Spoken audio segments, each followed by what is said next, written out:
USA podcast, where we put you on the map. This is Ron Costa broadcasting live in the Mappable Studios in Las Vegas. And folks, we have a really interesting show for you today. We always talk about crowdfunding and we get into real estate, etc. But as always, crowdfunding works in any industry. And today we're going to bring you one of the biggest industries out there right now. And we're talking about the crowdfunding, and we're talking about blockchain and everything. So who knows more about blockchain than Vicky Hutchmala from the QRC Marketplace? Let's bring in Vicky. Vicky, how you doing today?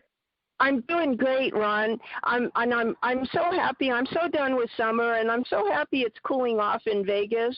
But what I'm really excited about is we have an excellent guest who has a lot of experience in crowdfunding, in blockchain, and primarily in the oil and gas industry. So I'm looking forward to our podcast today.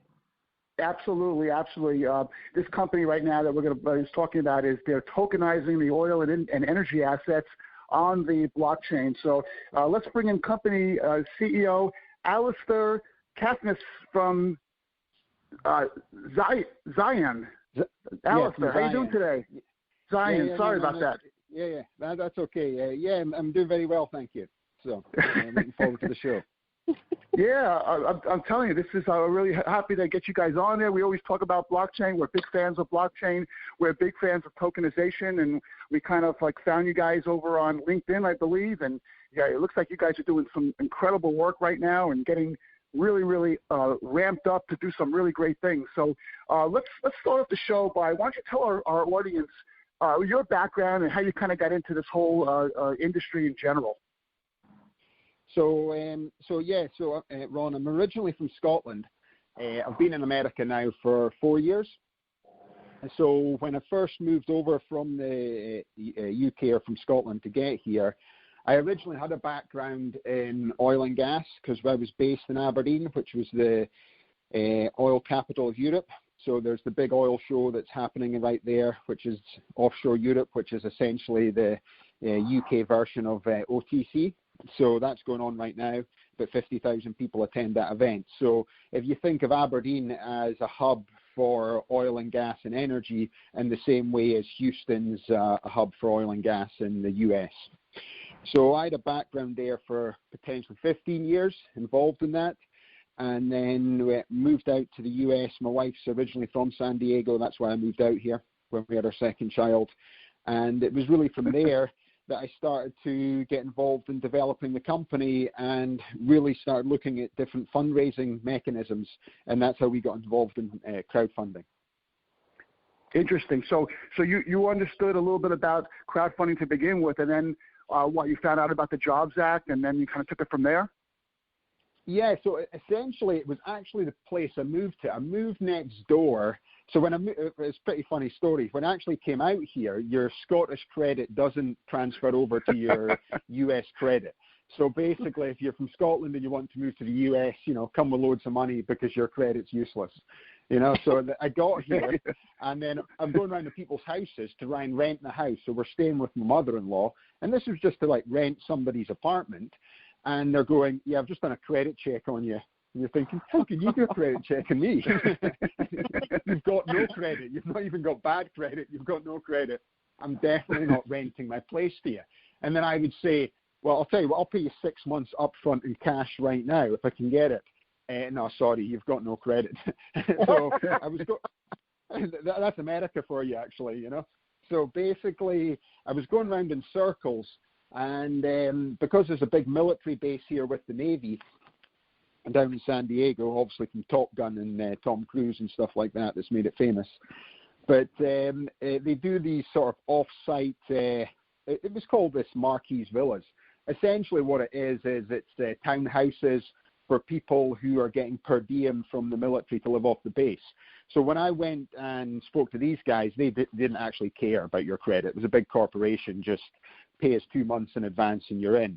So I moved in there, and it was essentially, I don't know, have you ever seen the Arnold Schwarzenegger movie Commando? Or Predator? Yeah. Yeah. It's basically like living with all the cast of Predator. So did you feel safe? I did feel very safe. At first I was worried, but then I thought, no, this is excellent, The last place anyone's going to burgle is this place, Exactly. So everyone was military apart from one guy who was my next door neighbor, Carlos. And it was him that was going through the process of Regulation A+, and have changed to the Jobs Act. So really, if it wasn't for the fact that I couldn't rent anywhere else, I wouldn't have moved next door to this guy. And it was really from there, he started to teach us about it. And then San Diego Startup Week was just coming up in about, I think, 6 weeks, from when I moved in there. And I saw they were doing a presentation on Regulation A+. So it was actually a local guy, Rod Turner. I don't know if you've ever met Rod before, but I know. Yes, he's a very big in the industry, Rod Turner. Absolutely.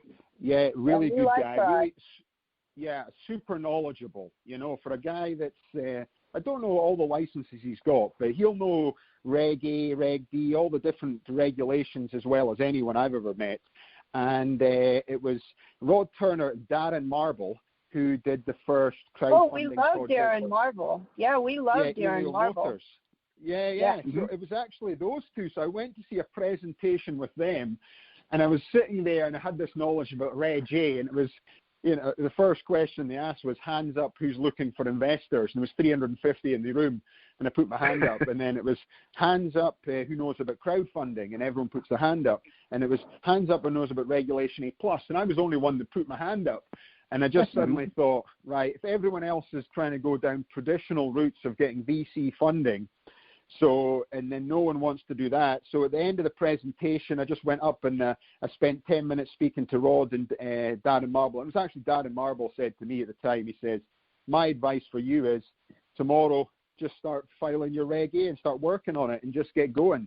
You can talk about these things forever, but the best thing you can do is just file and go. And basically that's what I did. I just went in the next day.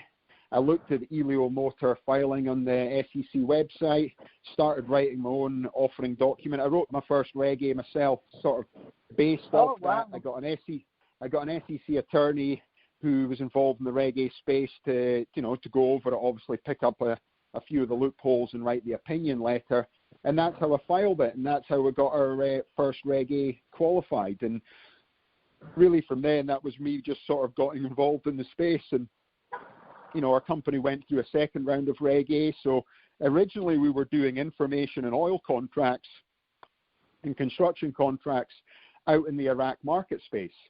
So our business model was really an information-based business, but when the oil price crashed, it wiped out our customer base because quite often information is governed by marketing, so you lose your customers in the same way. It's the first thing to go. But what happened was because the oil price crashed, we lost our customer base. Out in the Midwest here, there was so many small oil companies went out of business because the oil price was over $100 a barrel. And then for suddenly it to crash all the way down to, below 40, that really created the opportunity. So it was actually a friend of mine, Shane Fraser, who was working with Shell, got him involved in the company, even though he was involved, based out in Scotland. And then he came in, and him and I went out to the Illinois Basin multiple times, and we acquired our first oil asset out there. And really that's how the company started to really take off. And if the market space hadn't crashed, then we wouldn't have got the opportunity to really get in there, I don't think. And it just sort of allowed us to get into the market space. And that really is just how we got set up from there. And from that perspective, we did another Reg A round of funding. So we did it at a higher price based on the fact that now we had oil assets. We started to acquire the oil assets based on equity and cash purchases. So if we never set up the company like a corporation the way it did, we wouldn't have got the opportunity to go in there and work with the local farmers, and they've all got stock. So there's a number of farmers and landowners in the Midwest that all have large amounts of capital in our company. And essentially what we were doing is we were putting a percentage of cash down, most in equity, but because the market was down so much and they weren't having any customers because everyone had sort of down tools and dropped, this has allowed us to get the opportunity. And really from there, what happened is we were obviously classified as an operator. So we went through our classification purposes in the state of Indiana. We got classified as an operator. Because we were a sort of startup oil and energy company, we're more of a tech company as well, so we're looking at new ways to sort of produce oil at cheaper rates by dropping carbon, by getting involved in renewable energy. I got invited to speak at a number of events in Houston about the space as well, and it was really just going to these events in Houston that I started to meet a number of the bigger operators. Now, obviously, we're a tiny operator compared to ExxonMobil and Shell and all these guys, but to a certain extent, we were seen as sort of novelty presentation at these events, whereby, you would talk about the way production's done there, why we're looking to use renewable energy to generate the electricity to power the pump jack, which will reduce the carbon of producing oil. And it was really just from these connections that I started to meet more people into the blockchain space. So obviously, as the bigger oil operators started to talk about the blockchain, look at the blockchain space, if our company, because we were a small operator, we had this opportunity with it to start understanding it more, and this change in, to me, this huge change in technology, which the blockchain's about to bring into the energy industry. And really, that's where we started to form the company from there in terms of the next development. So, people think of us, I wouldn't say we're an oil company. I think we're more of a tech company that's in the oil and energy sector. Oh, interesting. That's a fascinating story. I like how it really evolved from the ground up, and you kind of did it all yourself. That's really impressive. It proves it can be done. And you talked about being kind of a small player. I mean, obviously there are giants in the oil and gas business, but I think right now with blockchain and the novelty of it all, it's all kind of new. The people who make a splash in that technology sector right now really have the potential, maybe not to be an Exxon, but to be quite a big industry player if they do it right. Don't you agree? Yeah. It's a state. It's the start of the internet all over again. It's just, to me, it's when the internet started. It started with email, And if you think back to the 1980s and early 90s when it all started to come out, you would never have believed that the world would change in such a way from this technology. I think what the blockchain's doing under a sort of decentralized ledger is about to have the same profound effect on the entire world. The difference this time is that the technology is not going to be run from sort of computer geeks, whereby it took the rest of the world time to catch up. I just think that, since the announcement of the blockchain 2016, 2017, it's not progressed the way the industry probably wanted it to progress. It's really just Bitcoin's come out. It's a financial transaction on the blockchain. It's only now that people are starting to understand it more and apply it in a different way. And really, I just think for the security token offerings and the SEC now making this potential ways to raise funding so companies can be compliant and get involved in the blockchain, it's just going to explode. And I think Libra next year, when it comes out from Facebook, what's most interesting about Libra is not the fact that Facebook's doing a stable coin or a cryptocurrency to help people who haven't got bank accounts to have banking. It's the fact that because it's on a permission blockchain and it's its own ecosystem whereby, everything's controlled within it, it's allowing people like Visa and MasterCard and PayPal and Uber and these big corporate giants to get involved in the space. And that's really what it needs to go forward, because it's like anything. It's, once something's developed, it's really how does the rest of industry come into it? And, the rest of industry just didn't feel comfortable at working on a public blockchain like Bitcoin's. It's out with government control. It's not regulated. And now suddenly on permission blockchain using the same technology, whereby you're controlling the entire sort of ecosystem and all the players involved, who they are, everything's controlled, it's within government control, it's tightly regulated. This is how the explosion of blockchain is going to happen over the next 2-3 years, because suddenly you've got the rest of industry getting involved in it. That's the way I see it. Well, yeah, I agree. you get the bigger players to take an interest and to understand it, then everybody else has to pay attention, because now you got big people in there, and all of the people who are businesses who were afraid to take that risk because it's new, now they feel more comfortable, and now there's more oversight. So it's not as unknown as it was when it started. Just like the internet, nobody participated in that until more people understood exactly what it was. And it's the people like you, Alastair, who take the risk and show other folks just how beneficial it is. Yeah, I just think everything's going to change so much with it, because it's just it's going to change. It's going to change the whole monetary system. Eventually, everyone's going to do their business on the blockchain, and nobody's going to go to a brick and mortar bank or to do transactions, just like people are using Amazon instead of going shopping. It's the same kind of system, and it's going to be better. Because you don't have a group of people determining everybody else's financial situation. You've got everybody determining their own financial system without anybody else's permission.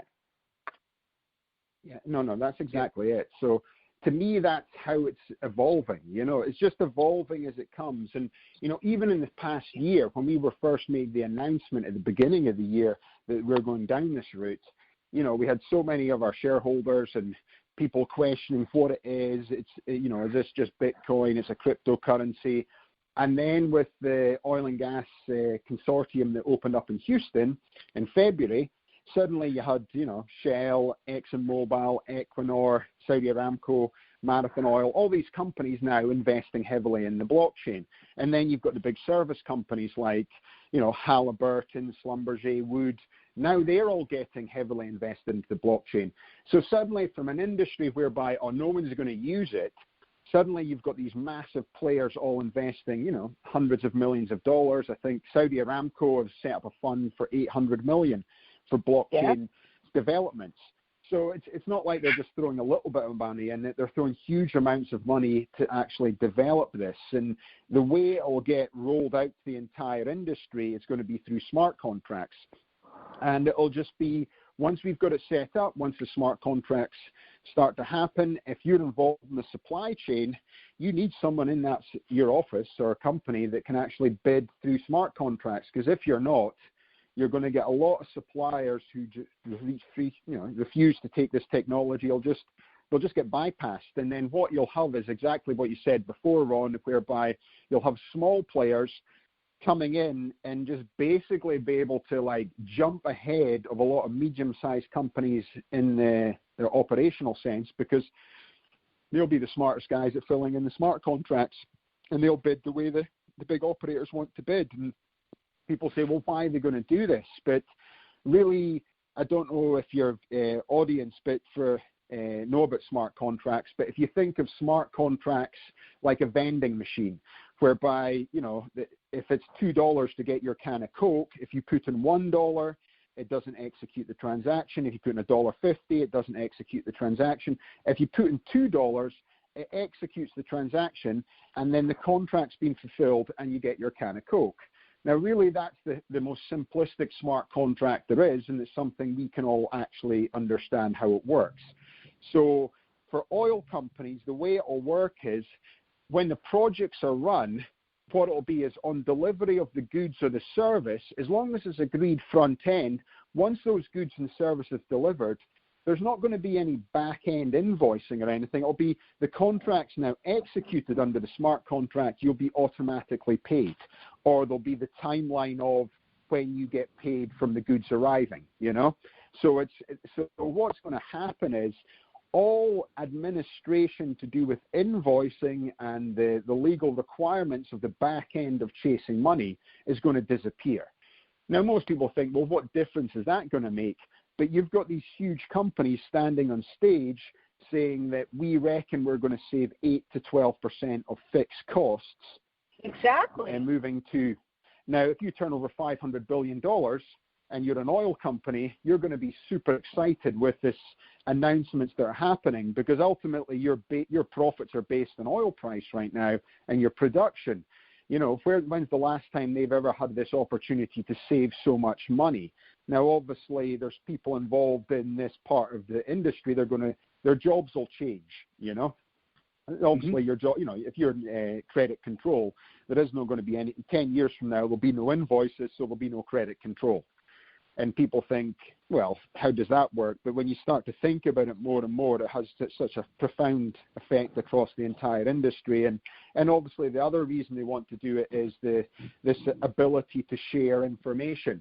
So right now, because the way oil companies have operated is they didn't want to share the seismic data and information on fields. They understand the benefits of being the big operators and sharing information, but the problem was who was going to own it. We're happy to share information, but Shell's not going to get to own all ExxonMobil's information and data because they don't want to do this. But if they can set up a permissioned blockchain, and it's on the blockchain, and obviously it's permissioned in terms of there might only be 10 companies in it, they are now sharing seismic data information, and now they're happy to share it because they know nobody owns it. And then if they do it in a very secure system whereby there's only a few of them sharing this information, now they're actually starting to work together because of the blockchain in a way they could never imagine to work together in any other form in the past, you know? And that itself is a huge jump forward, you know? So it seems that you're approaching blockchain from a business management point of view as opposed to strictly investor opportunity to buy coins. You're more focused on using blockchain to run your businesses smoother, more efficiently, and more economically. Well, the way I've just explained it to you now is how the industry is getting involved in it. Right. What we're looking, which is why we're looking to do. Yeah, that's why. So I always set the scene of why they're getting involved, because there's so many people in the supply chain of the energy industry that don't seem to understand how it's going to affect them. And really, that's how it's going to. And I think smart contracts is how, you know, if you're in any industry where you're buying and selling goods like construction, smart contracts is going to get rolled out to that as well. So this is how we'll all start using the blockchain. You know, it's right, because you have to convince people why they need whatever it is that you're offering, and once they understand the need and how it will work within their business, then they're more likely to jump on, as opposed to just saying, well, let's just use the blockchain and we can raise funds. But you can raise funds through a stock issuance as easily, especially if you're a Shell, a Mobil. They already have that experience, and the blockchain is just an easier way to do that also is beneficial to operation of your business and streamlining the way you operate, because the bottom line is how much you have in the bank at the end is what are you saving and what are you making. Yeah, and you know, you've got to think of it from it's a bit like when the internet came along. It's a bit like, you know, I don't know how a carburetor works, but I get in my car and I trust it's going to work so I can drive it. Exactly. You know, if you ask people to write, you know, I use the internet every day for all these things. Okay, write 50 words down how the internet works. Oh, well, I've never been asked that question. I just use it and I trust that it's going to work. The blockchain is going to be the same way. It'll be once we've got over this sort of human, you know, inquisitive way where we need to know everything and how it works. Once we just realize this decentralized technology works, and these are the ways I'm using it, we'll just start using it. You know, to me, it'll just be rolled out like that. And right, you know, people that's need really, yeah. And I think to show them that it's safe, that it's workable, and that it's beneficial to you. And until you do that, they're not even going to touch it. So what you've done is exceptional in the whys it's going to work for you. Yeah, so I was explaining. So coming back to our project, so what we looked at was essentially initially we looked at, can we set up a sort of stable coin like Libra for the oil and gas industry, because right now the oil and gas industry spends about $200 billion a year on transaction fees. So you're thinking that if you've got a coin that can execute transactions, especially in countries like Iraq and Syria and other parts of the world where there's no Western banks, you know, the money gets transferred through, you know, shuffled through half a dozen banks to get there, each one taking its bite of the pie. Each time it's going from bank to bank, you're losing a transactional fee, and you're losing the, you know, it's the money changing fee as well from each currency transaction as well. That was the concept. The problem is when we delved into the space was really, you can set up the perfect cryptocurrency for the oil industry, but unless you've got the super majors using it, you're never going to get market adoption. So that's why people have talked about these things and why it doesn't work. So that's when we started to look at essentially, you know, how can we apply this technology in it? And then we rolled it all the way back to, you know, the small oil assets we have out in the Midwest. So if you think of these assets that we've got in the Midwest itself, is if you get a producing asset in, say, Illinois, Indiana, Kentucky, normally what happens is the operator, and these are small operators, the big operators don't operate there anymore because they can't get economies of scale. So you'll have the small operator that owns 70% of the project. Then you'll have the landowner, which is quite often the farmer. He'll own 12.5% to 20%, depending on which state it is. But in the state of in the Illinois basin where we're operating, it's 12.5% and 8%. And then you'll have all these small investors who've come in and invested in the project in the drilling aspect, and you might have 200 investors that own the other 18%. Now, the way it works is each month, depending on how much oil gets sold to the refining company cuts a check based on what your percentage of the ownership of the field is. So obviously the operator gets the most, the farmer normally gets the second most, and then all these other smaller investors, depending on, you know, whether it's 1%, 0.2%, 0.8%, however much you invested, you get cut a check. And then what happens is the life cycle of these wells are usually anywhere between 15 to 20 years. So for 20 years, you might be getting cut a check, but in 20 years' time, once the well runs dry, what happens is, or normally it doesn't run dry, they hit a lot of problems in using water injector wells to continue to get the oil out, and it becomes problematic, and just the cost of producing the oil goes up, so they just cap the wells and move on to the next field. So really, when you think about it like that, what's actually happened is the money is locked into the life cycle of the project. So really what we're about to do is Ziyen Coin itself, essentially, we've set it up as ERC20 token, which is, you know, in a simplistic way, it's an equity-backed token. It's just like owning a share, but it's in token format, digital share, a fractional share, if you think of it in simple ways for people who don't understand it. But back to the solution that we're trying to solve, or the problem we're trying to solve, the money's currently locked into the life cycle of the project. So normally what happens is you're just going to keep getting cut this check. Now, you cannot sell that working interest unless you can find somebody who's out there who's interested in buying your 0.2% of this particular oil asset.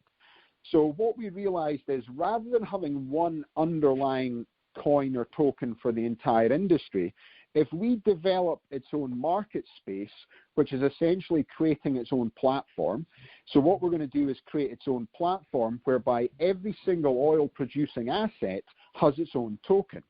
So then people will be able to go on there and actually, rather than having the money locked into the life cycle of the project, by us having a market space whereby each oil asset has its own token, and it's not just a token that's raising funding, it will be under this maybe ERC 1400 token, which is a utility token. What that will allow people to do is to actually trade those tokens. So essentially what we are doing is we are creating liquidity where there is no liquidity because the money's locked into the life cycle of the project. But by us having a platform where people can trade these tokens, then suddenly what you're going to do is you're creating this new opportunity for people to no longer have to hold on to the token. They can sell the token. if you're getting your monthly check from the refining company, which is essentially a dividend, if you think of it like that, the dividend can get paid in tokens, so that can have some sort of tax implications, whereby if you reinvest those tokens, it can save you actually getting taxed on it. And really what you're starting to do is to create its own market space for people to trade these tokens. Now, the advantages of doing it this way is if the platform has one oil project on it or 10,000 oil projects on it or energy projects, what it allows you to do is it doesn't need the market adoption by the super majors. And the people who we're targeting first are all the small oil operators, whereby all these guys have some form of liquidity problems. Because the thing about the big super majors are they don't really have liquidity problems if you're making $500 billion a year, or whatever each one makes. Whereby these small operators are usually LLCs, and they don't have this capability to go to the markets and keep just generating more and more funding to grow. So they normally have a revolving credit facility with the bank.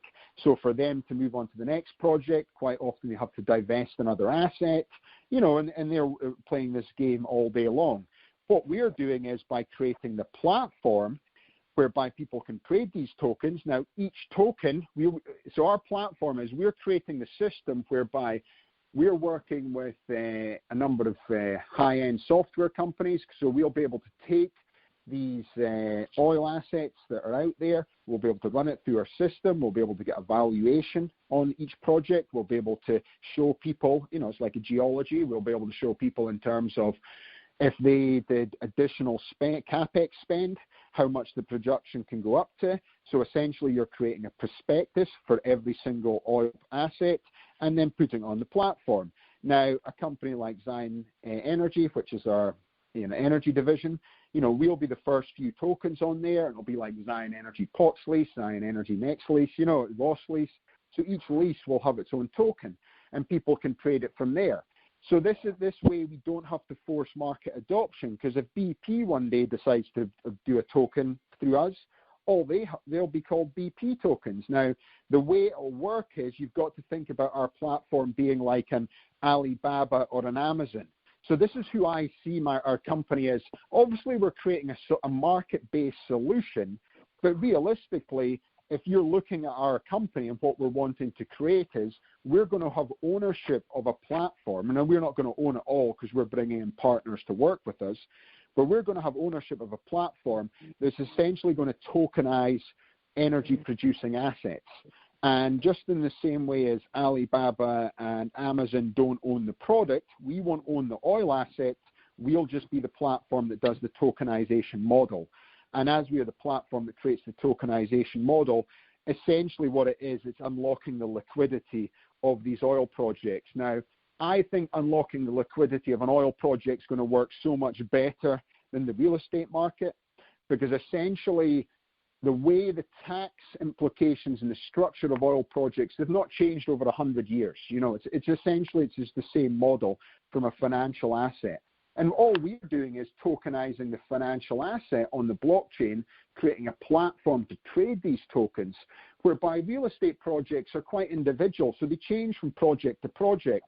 And then people generally like to own the real estate project as a whole, whereby when people invest in oil, they don't really care which types of nodding donkey or pump jack do you own? You know what I mean? You don't really care about that. That means nothing to you. You just care about the commodity itself and the income you're going to generate from the commodity. And that's why I think what we are going to do is going to work so well. And I think the reason why so many people are looking at our project is because the ICO market over the last, since 2016, since Bitcoin really came onto the scene, there's been Ripple, obviously there's Ethereum, there's a few projects out there, but, technically of the 1,600 ICOs that have been launched, 99% of them have just failed. Now, they've failed because of a number of reasons, but one is there's no assets backing these things. There's no asset behind it. There's no valuation. Just because you've written a pitch deck and come up with a solution, it's not really solved anything. What we're looking to do is create, I reckon, once the platform's in its beta testing model where we can start bringing on assets from the start of the year, I envisage us creating 1,000 tokens within 2 years. Now, these are 1,000 tokens or coins, whichever way you want to look at it, but there'll be 1,000 tokens, each an oil-producing asset. And to me, if this operates and works, once we get it dialed in terms of the US and being SEC compliant, and we're working with some of the best SEC attorneys who are also involved in the project, if this works, it will start to roll out across the world. You could end up having, hundreds of thousands of energy assets on here in token format, but it's a token that actually makes money because every single month it's producing a commodity that actually people sell. And really, if that comes along, I've already spoken a number, but this could be the best use case of the blockchain since Bitcoin. It's potentially that big. Well, it's really big. Alastair, what you just described is exactly what World Token Market can do for you. Yeah, absolutely. And we can create you. I have a couple of questions, Alastair, about what you just said. First of all, I don't think we've ever done a podcast without someone bringing up the issue of liquidity for investors. It's the number one thing that they always deal with. So whenever you can address that point, that's always good. But let's get back to the smart token thing before we kind of close this out. This is really been fascinating. When is the smart token created? Is it created at the same time that the token is created? So you think about. So Ziyen coin itself is an ERC20 token. So essentially all it is an equity-backed token that's allowing you to own equity in this company. The reason why I think tokenization in these models, and we spoke about Reg A in the start, is the problem with the Reg A market space is it needed something to provide this liquidity for the investors. So you're working through a process of going through this, this process of essentially allowing non-accredited investors and the opportunity for the middle class to invest in projects again. Because the reason why I think Obama made a change to the Jobs Act was to allow the middle class and non-accredited investors, which are basically the same thing, this opportunity to invest in startups from the ground floor up. So just like Facebook, if you go into the SEC website, you can look at the original Facebook filings under Reg D. And these original people bought into Facebook, doesn't even tell you the price, but you go back to stories, it was under $1. And they went through rounds of funding all the way there. It actually launched at $38, but no one could buy it at that because it instantaneously jumped to 52, broke the NASDAQ thing that day with a huge surge of interest in it. And essentially that was at $52. So your man in the street had no opportunity up till then to invest in the biggest software company in the world, or the biggest software company to IPO at the time in the world, till it was $52. And it went scooting away up to over $100. So how can you actually invest and get the value? Whereby all these VCs and all these people who are in family offices, they're all getting in at $1, $2, $3. So their uplift, not only the fact that they're sticking in millions of dollars, but their uplift is so massive compared to everyone else getting in at $52, because they're getting it in at certainly 40 to 1 rather than 2 to 1. Now that's the reason why I think that's happened. Now, when you start to think about what that's actually happened with the Reg A market, so this Reg A is now allowing people to come in and invest and take a risk to invest in these startup companies where the uplift can be so high.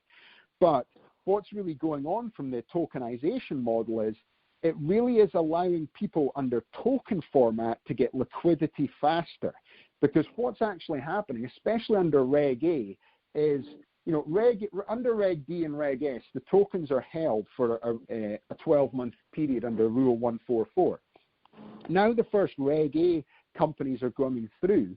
Essentially, once these ATSs like Open Finance and T0 start to fully operate, what you'll actually start to see is the liquidity from companies from essentially that part in the model in terms of investing in startups to actually going onto a market space where they can actually trade these tokens is going to actually be shorter. And it's going to be easier to get onto these market spaces because essentially you're having to go through the rules to get your token created in the right way. The transparency is there. right now, if you invest in our company in shares, you get a share certificate like everyone else in Reg A. The information is held by a transfer agent. The information is actually held by yourself. It's held by the investor. They can check on that. But if you're acquiring tokens and they're on the blockchain, suddenly you've got an Ethereum wallet or MetaMask wallet's the one we're getting people to use, and you can actually be walking around with your investment in your iPhone. Now, what will happen is once the restrictions have been lifted, you'll now own these tokens. Now, even if they don't get a secondary trading platform for these tokens, the tokens will still be unrestricted. So if you find someone else to do a token swap that all these sort of other sort of ATSs are able to do right now, is you can start to increase your portfolio by trading your tokens with other people's tokens. And as they hit liquidity, which I think is going to happen in the next 12 months, as these token markets seem to pop up everywhere, and, people don't realize that, these token marketplaces, ATSs, they're just essentially like a trading exchange like the NASDAQ anyway.